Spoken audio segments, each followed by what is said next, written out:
listen to this, man. He got some good news for you. Hey, man, as I listen. Hey, everybody, gather near.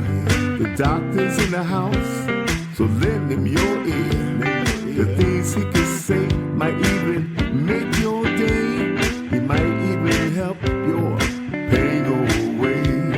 The doctor is in the house. Hey, ladies and gentlemen, the doctor, Dr. Ron, is in the house recording episode 652 with an attitude of gratitude. Thank you, everybody, for listening and for growing this podcast. We are being noticed on a lot of different platforms now, and I do appreciate that. So what are we going to talk about today? Well, I'm going to talk about tiredness, fatigue. Why are you still tired? Can anybody relate to that?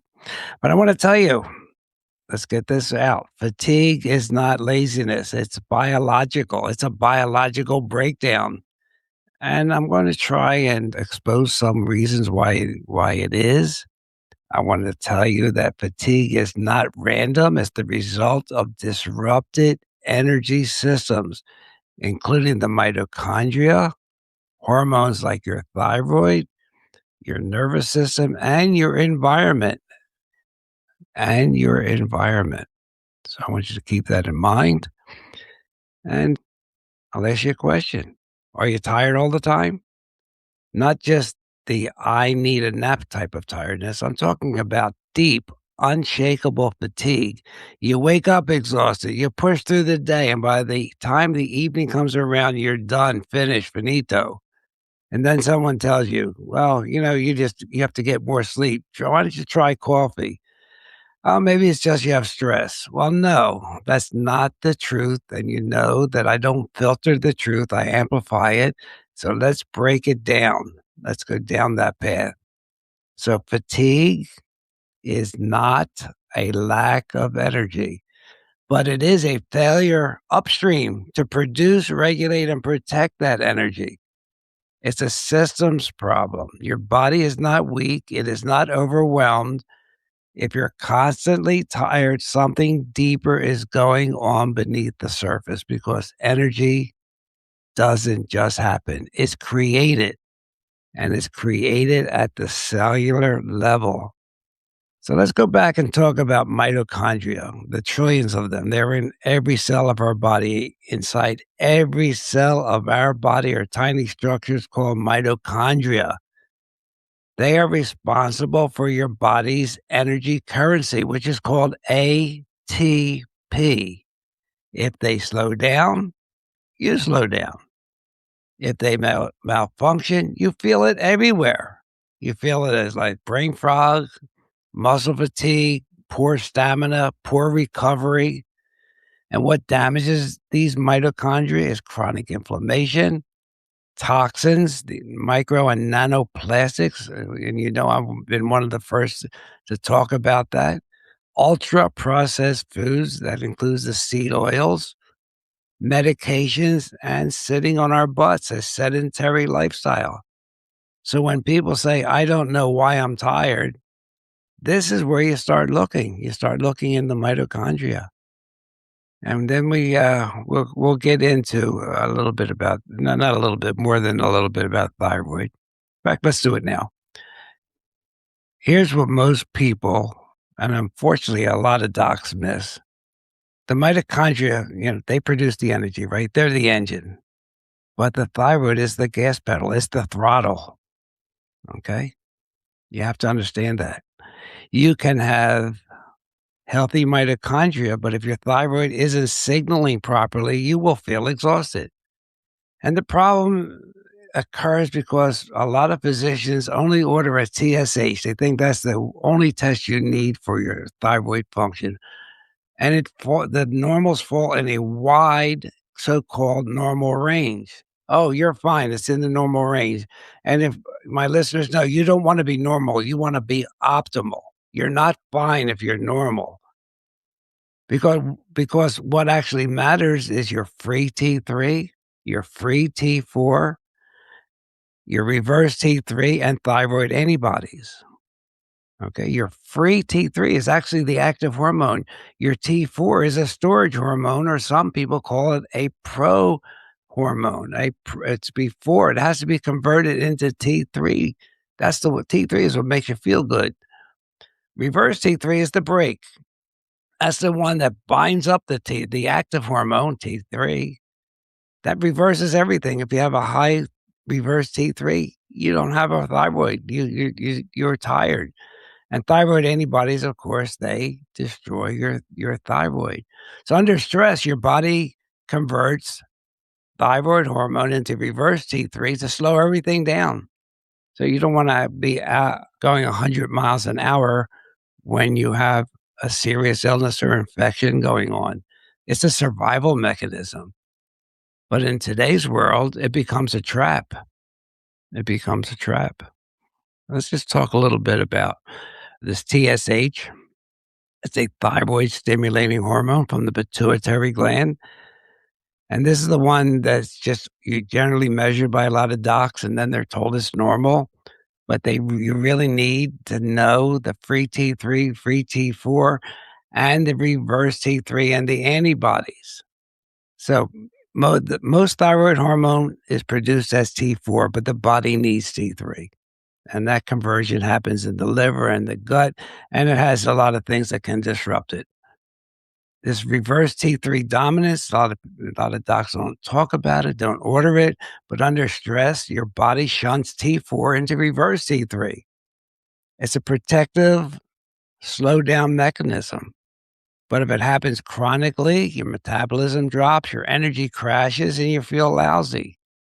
And conditions like Hashimoto's thyroiditis, it's an autoimmune thyroid disease, are often missed because, and well, let's just talk about what it is. It's the immune system attacking your thyroid, and symptoms can appear years before any labs are abnormal.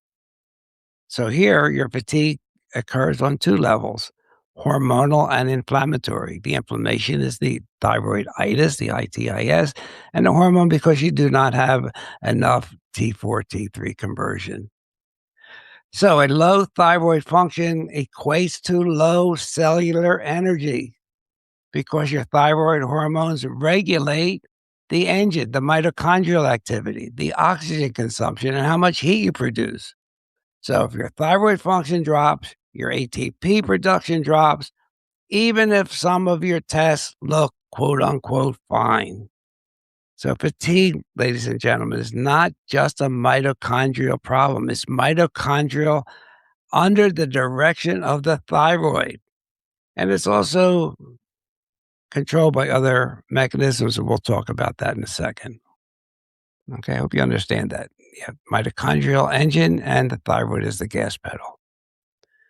But your body also runs on light, not just caffeine, not just willpower, but light. And morning sunlight sets your rhythm for the day. It tells your body when to release cortisone or cortisol, to be more correct. It tells your body when to produce energy and when to stay alert. But here's what most people are doing instead. They wake up, they turn on the television, look at their phone or tablet, and that artificial blue light is not the signal your brain is looking for in the morning. And then you have this artificial blue light at night that suppresses melatonin. So you don't get the proper restorative sleep. You don't recover. And your biology gets thrown off of that rhythm. Its timing is not good. Okay. The blue light, you need it during the day. It's normal during the day. It is not normal first thing in the morning, nor the last thing at night. That's called circadian disruption. Okay, so we know that it affects you at night, and it affects you in the morning, and your sleep becomes non-restorative. Even if the duration, that's something that most people don't realize. Even if you sleep 8 or 10 hours and you don't get restorative sleep, that is missed time biology. It is not insomnia. Okay, now I hope you understand that segment. So next, I have a note: wired but tired. Well, that means your nervous system. You ever feel exhausted and you can't relax? It's not in your head. That's your nervous system stuck in overdrive, sympathetic versus parasympathetic. Chronic stress keeps you in a sympathetic state. That's the fight or flight state. It's the one we talked about last month. You have elevated cortisol levels. You have poor recovery, and your sleep, although maybe duration wise normal, it is shallow. So you're burning energy without restoring it. That's why you feel tired, anxious, and drained all at the same time, because your nervous system is not in a restorative mode. And even your heart rate variability is associated with that. So chronic sympathetic dominance, wired but tired. Let's go to the next little point I've written down here. Hidden metabolic dysfunction. What do I mean by that? You can have so-called normal labs and still be metabolically unhealthy. You can have spikes of blood sugar, you can have insulin resistance, and you can have metabolic inflexibility. And I've said this before, with you can have low hormones and with the thyroid, and I just have to bring up cholesterol again because people always blame a lot of things on cholesterol. Let me remind you that cholesterol is essential for hormone production, brain function, and cellular repair. Remember that. You need cholesterol for hormones, your brain to function, and to repair your cells. I threw that little tidbit in there because when your cholesterol is too low, your energy suffers. When it is too low, your energy suffers. Metabolic chaos. So let me just remind you also that insulin resistance can exist years undetected. Okay, so this is part of the Dr. Ron doctrine that I will have out shortly. But first, let's go on to the next stressor, environmental overload. This is a territory that we don't talk a lot about, but your environment does matter. The electromagnetic fields, you're living in this pool of electromagnetic fields. We used to have the Marlboro Man. Now I guess we have the Samsung and Apple Man. No one thought secondhand smoke was a problem. Now people are not really paying enough attention to electromagnetic fields and how they affect our metabolism and our energy. So our environment matters. Poor air quality inside and outside, dehydration, and ultra processed foods with all those adulterated seed oils. These are constant stress signals that our body has to fight 24/7. Does any single one cause fatigue? No, but they contribute to the overload. When your body is overwhelmed long enough, what happens? You feel tired. You have no energy. So EMFs, dehydration is really an important one. And then we talk about the quality of the water you drink too. And filtered reverse osmosis water, not water from plastic bottles where you can get microplastics into your system. Fatigue is not a lack of energy. It's a failure to produce, manage, and protect the energy. Okay. So what can you do? Well, in the morning, rehydrate your brain with 8 to 12 ounces of water. Get morning sunlight within 30 minutes of waking up. Eliminate your blue light at night and eliminate it the first thing in the morning. Hydrate properly. Eat real food, organic if you can afford it. Protein, healthy fats, whole ingredients. Avoid seed oils. Support your thyroid with selenium, zinc, and adequate protein. Try and reduce the inputs of stress and move your body. Go for a walk. Get off that seat. If you're at your PC, set one of those sand timers. Get one that's every 30 minutes. When the sand goes out of the timer, you get your butt up and walk around the house. And these aren't hacks. This is restoring your function. So here's the truth. Here's the truth no one's telling you. Fatigue is not your body failing you. It's your body protecting you. Think of that. Your body is protecting you from degenerating. Fatigue is not your body failing you. It's slowing you down because something deeper is out of balance. Don't override it. Listen to it. And don't try and treat it with caffeine, sugar, and medications because the signal isn't going away. You're just putting a Band-Aid on it. It'll get louder. And this is the part I wanted to bring home to you when I publish my Dr. Ron doctrine. It's not really ready yet because it has to be right, and I don't want to rush it. But things you've heard today are part of the pieces of the puzzle. The mitochondria, your thyroid, light, environment, and metabolism. This is how real energy is built in your body. So if you're tired all the time, stop asking how to push through it and start asking why your body is putting on the brakes. Why? What is causing your body to be tired? There's no single cause. There's no single solution. It is a lifestyle change. So as I finish connecting the dots between the mitochondria, light, electromagnetic fields, metabolism, the full Dr. Ron doctrine will not be ready. But you have an idea today where it's going to go. So we have to build real energy and figure out the cause of why we're tired, not just take caffeine or whatever, especially not sugar. So thank you, ladies and gentlemen, for listening to this podcast. And thank you for all of you who have subscribed to my Substack page, docronradio.substack.com.